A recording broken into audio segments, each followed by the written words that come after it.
જય માતાજી, જય શ્રી કૃષ્ણ। તો જો આજે બનાવવાનું છે કોબીજનું મિક્સ શાક। તો ચાલો આજે બનાવીએ કોબીજનું મિક્સ શાક। અહીંયા તેલ મૂકી દીધું છે। તેલ આવી જાય એટલે એમાં રાઈ નાખવાની છે। રાઈ ફૂટી જાય એટલે જીરું નાખવાનું છે અને સરસ જીરું આવી જાય એટલે આપણે એમાં કોબીજ નાખવાની છે અને હવે સરસ આપણે કોબીજને સાંતળવાની છે। તેલમાં ચડવા દેવાની છે કોબીજને। સરસ આપણે તેલમાં ચડવા દઈશું કોબીજને।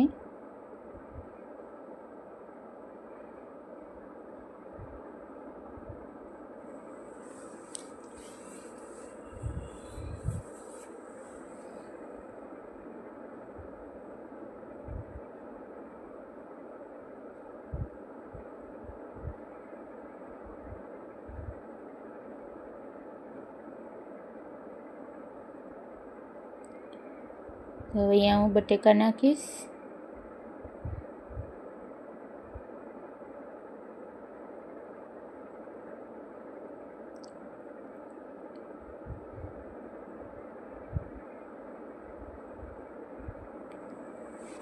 કેપ્સિકમ નાખવાના છે અને ગાજર, બટેકા, કેપ્સિકમ, ગાજર હવે સરસ આપણે ત્રણેયને તેલમાં ચડવા દેવાનું છે।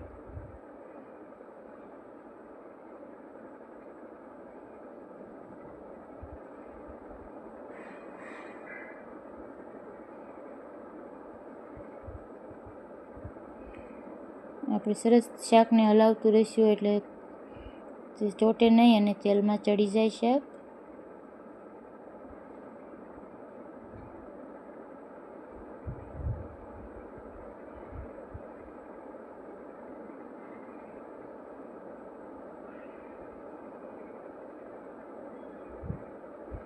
તો જો આપણે આજે વરાળીથી શાક ચડવવાનું છે, પાણીનો બિલકુલ ઉપયોગ નથી કરવાનો। આજે વરાળથી જ ચડવશું શાક તો અને વચમાં આપણે હલાવતું જવાનું છે એટલે શાક ચોટે નહીં અને બળે નહીં।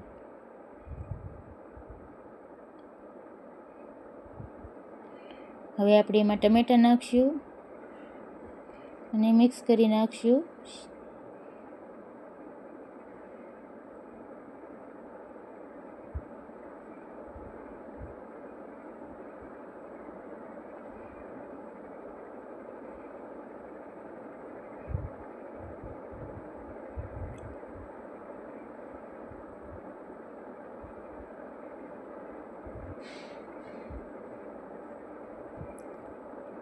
અહીંયા મેં 1 ચમચી મીઠું નાખ્યું છે, સ્વાદ અનુસાર મીઠું નાખવાનું છે અને 1 ચમચી જેટલી અહીંયા મેં ખાંડ નાખી છે। મીઠું અને ખાંડ પહેલાં નાખવાથી શાક ચડી જાય છે જલ્દી અને હવે સરસ મિક્સ કરી નાખશું।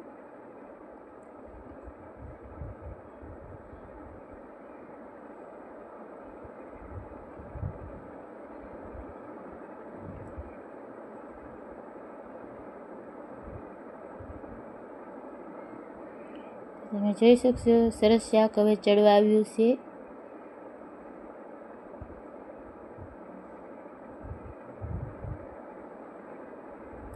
તો જો શાક ચડી ગયું છે હવે આપણે બીજા મસાલા કરી નાખવી। અહીંયા હળદર નાખી છે, ધાણા જીરું, ગરમ મસાલો, મીઠું અને ખાંડ મેં પહેલાં નાખ્યા હતા એટલે હું અત્યારે નહીં નાખું અને સરસ મિક્સ કરી નાખશું।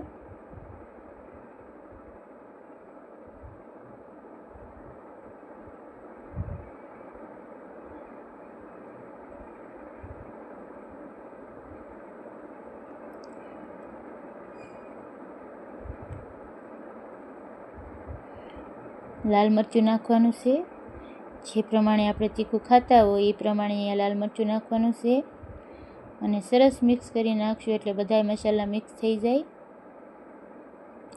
તો આજે બનાવ્યું હતું મિક્સ કોબીજનું શાક। વિડીયો ગમે તો લાઈક કરજો અને કોમેન્ટમાં જણાવજો કે આજે મિક્સ શાકની રેસીપી કેવી બની હતી અને મારી ચેનલને સબસ્ક્રાઈબ કરજો।